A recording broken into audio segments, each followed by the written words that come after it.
Greetings, friends, and welcome to Captain Samuel's Magic MacGuffins. Shinyen Kwaila. In honor of the Lunar New Year, we're taking a look at When the Sea Turned to Silver by Grace Lin. First published in 2016, it's children's fantasy based on Asian folklore.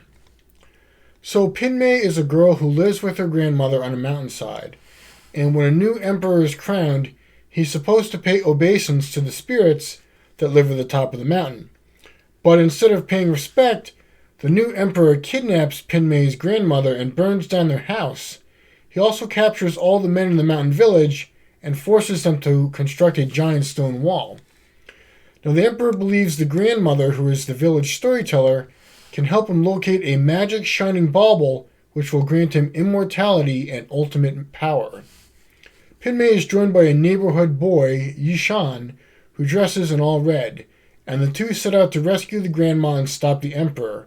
Along the way, they're joined by several other party members who come and go, such as a woman who can make magical embroidery and a merman king.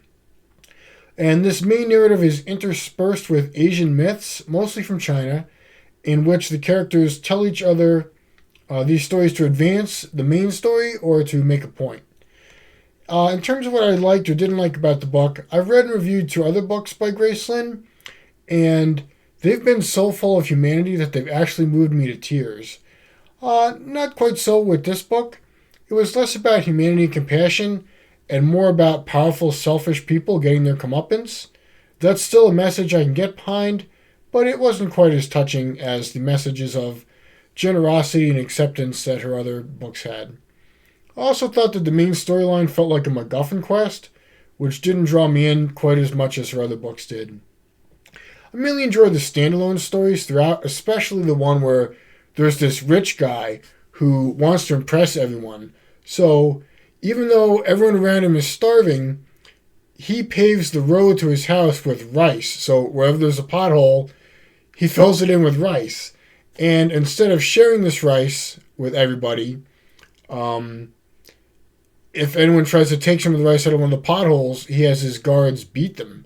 So, as punishment, there's a divine earthquake, and all the rice gets superheated and then flies through the air into this rich guy's face, and the hot rice burns his face and goes underneath his skin, scarring him for life to show what a greedy jerk he is. So that was a story I enjoyed. Like other Grace Lin books, this one is beautifully illustrated. Little pictures embellish the start of each chapter, and there's many full-page color drawings too. So, overall, I give When the Sea Turned to Silver 4 out of 5 stars.